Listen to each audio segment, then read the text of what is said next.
तुम्ही पाहत आहात MCN न्यूज मराठी।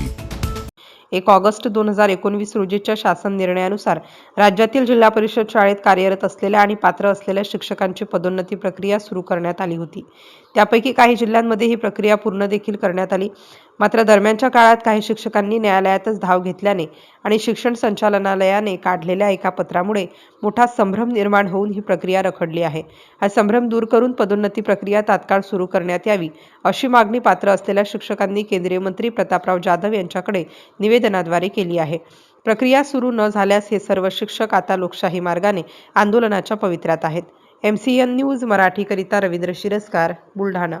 आज आम्ही थांबलेल्या शिक्षक पदोन्नती प्रक्रियेबद्दल आपल्या राज्याचे तसेच आपल्या भारताचे आरोग्य राज्यमंत्री आदरणीय नामदार श्री प्रतापरावजी जाधव यांना थांबलेल्या शिक्षक पदोन्नतीच्या प्रक्रियेचं लवकरात लवकर त्या ठिकाणी पूर्ववत ती प्रक्रिया सुरू होण्यासाठी त्यांना निवेदन देऊन त्यांना एक आग्रही विनंती केली आहे की ही थांबलेली प्रक्रिया लवकरात लवकर पूर्ण करून त्या ठिकाणी शिक्षकांना यथायोग्य न्याय द्यावा, तद्वतच होणारं शैक्षणिक नुकसान त्या ठिकाणी थांबावं व उर्वरित पदोन्नतीने ज्या जागा रिक्त होतील त्या जागा पवित्र पोर्टलला दिल्या जाऊन त्या ठिकाणी नवीन शिक्षक भरती होईल, जेणेकरून नव सुशिक्षित शिक्षकांना सुद्धा त्या ठिकाणी यथायोग्य नोकरी मिळेल।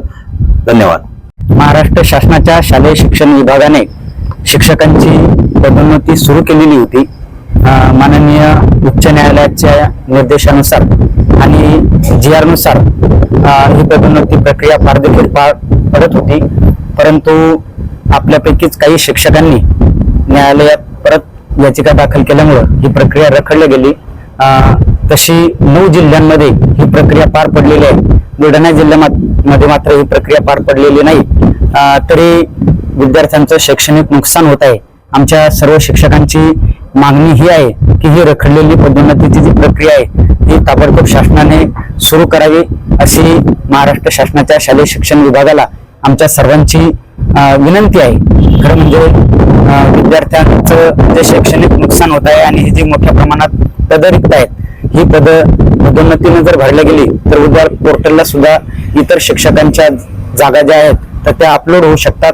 म्हणून आमची शालेय शिक्षण विभागाला अशी विनंती आहे की त्यांनी ताबडतोब ही रखडलेली प्रक्रिया पार पाडावी। खरं म्हणजे हा ज्युनियर आणि सिनियरचा वाद नाही, हा मुळात थोडासा तारखेचा वाद आहे। तो तारखेचा वाद देखील न्यायालयीन निर्णयानुसार निकाली निघालेला आहे, परंतु काही शिक्षकांनी त्याचा युगो केल्यामुळे ती प्रक्रिया रखडलेली आहे। आणि म्हणून आमचे संचालक, शालेय शिक्षण सचिव आणि मंत्री महोदयांना सुद्धा विनंती आहे की त्यांनी ही रखडलेली जी पदोन्नतीची प्रक्रिया आहे ही ताबडतोब पार पाडावी। धन्यवाद।